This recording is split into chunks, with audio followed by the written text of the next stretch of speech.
What truly happens when we take our final breath? Is the grave a place of silence, a place of waiting, or the beginning of something far greater? For thousands of years, humanity has wrestled with this haunting question. The Jews spoke of Sheol, shadowy underworld. Christians argued over purgatory, heaven, and hell. But Islam presents a picture so clear, so detailed, and so consistent that it changes how we view life itself. 1. The Islamic perspective.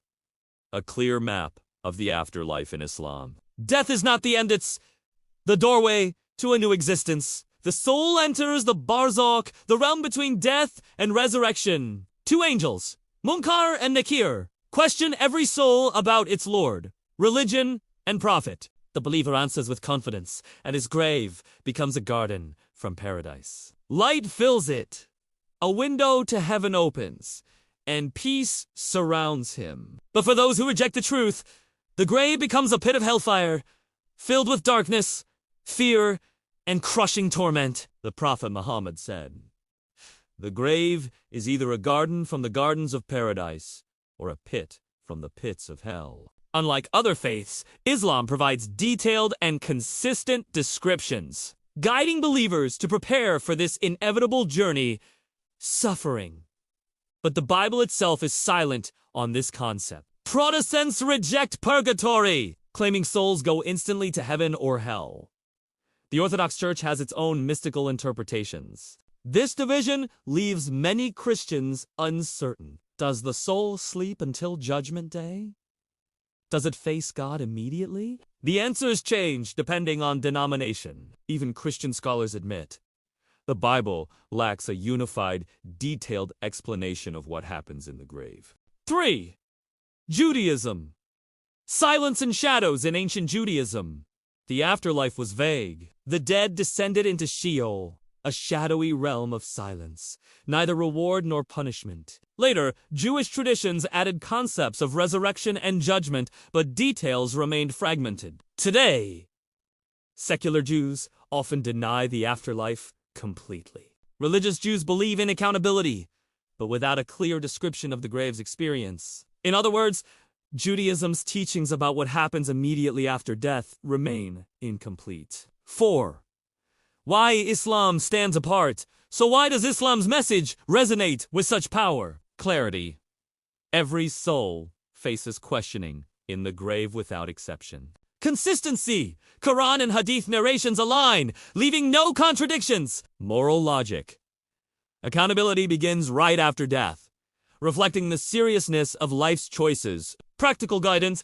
Islam links belief with daily actions, prayer, charity, honesty that directly affect the afterlife. In contrast, Christianity offers contradictory doctrines, and Judaism offers silence. Islam offers certainty. 5. Real stories. When the grave speaks across history and cultures, real stories have echoed Islamic teachings. Near-death experiences. Some people report intense light, comfort, and peace strikingly similar to the believer's experience described in Islam. Others describe suffocating darkness, fear, or pressure mirroring the torment of the grave. Dreams and visions.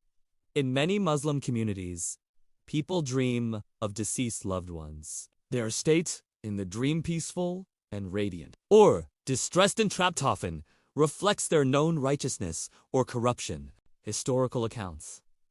Scholars recorded stories of righteous believers whose graves emitted fragrances or light, and sinners whose graves collapsed or emitted unbearable odors. Even in modern hospitals, patients on the brink of death sometimes speak of seeing figures, questioning voices, or tunnels of light and fire. These accounts shock doctors but align with descriptions found in Islam centuries ago. 6. The power of reflection. When we compare the 3 traditions, Judaism leaves us in uncertainty. Christianity divides us with contradictions. Islam unites us with a clear, detailed roadmap. But this is not just about belief, it's about living. Islam teaches that every prayer, every kind word, every act of charity becomes light in your grave. Neglecting God, harming others, and chasing sin becomes darkness and torment. This balance of justice and mercy gives meaning to life. It reminds us, every choice echoes in eternity. 7. The final call. The grave is not the end. It is the first night of eternity. And your eternity is shaped by the path you choose today. So ask yourself, when the angels question you, will you answer with confidence? Will your grave open to the gardens of paradise? Or will it become a pit of fire? Closing, thank you for joining us on Tallies Unfolded. If this journey opened your eyes, please like, subscribe, and share it with those searching for truth. Because at the end of the day, death is the one reality we cannot escape. But through Islam, we are given a light in the darkness and a path to eternal peace.